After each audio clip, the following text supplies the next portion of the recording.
జరుగుతుంది. ఇటీవల బీఆర్ఎస్ కు రాజీనామా చేసిన గువ్వల బాలరాజు రేపు బీజేపీలో చేరతారు. ఉదయం 11 గంటలకు తెలంగాణ బీజేపీ చీఫ్ రామచంద్రరావు సమక్షంలో ఆ పార్టీ తీర్థం పుచ్చుకుంటారు. నిన్న రామచంద్రరావుతో భేటీ అయిన గువ్వల రేపు ఆ పార్టీలో చేరుతున్నట్లు స్వయంగా చెప్పారు.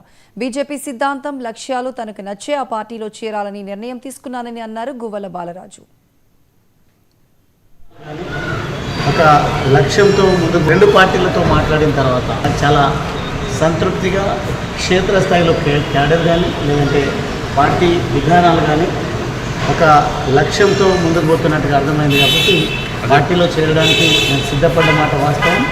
నేను ఇది పార్టీ కార్యాలయంలో గౌరవ పెద్దలు రామచంద్రరావు గారి ఆధ్వర్యంలో బీజేపీ పార్టీలో చేరారు. మీ ఎంబడి ఎవరు రాకుండా ఉండేది కొరకు ఈరోజు పుట్టలు పుట్టత్రాలు వేసిన ఒక్కొక్క ఇటుకను పేర్చుకుంటూ నేను ఇక్కడ గులాబీ జెండాను ప్రతి చెట్టు పుట్టకు అదేవిధంగా ప్రతి ఇంటికి ప్రతి జ్ఞాపకు తీసుకెళ్ళడం జరిగింది.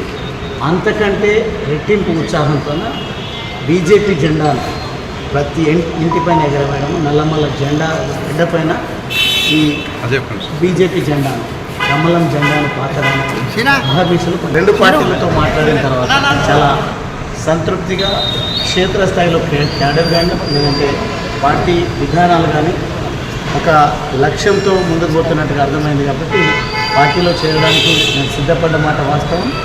నేను ఇది పార్టీ కార్యాలయంలో గౌరవ పెద్దలు రామచంద్రరావు గారి ఆధ్వర్యంలో బీజేపీ పార్టీలో చేరారు. మీ ఎంబడి ఎవరు రాకుండా ఉండేది కొరకు ఈరోజు పుట్టలు పుట్టత్రాలు వేసిన ఒక్కొక్క ఇటుకను ఈరోజు తెలంగాణ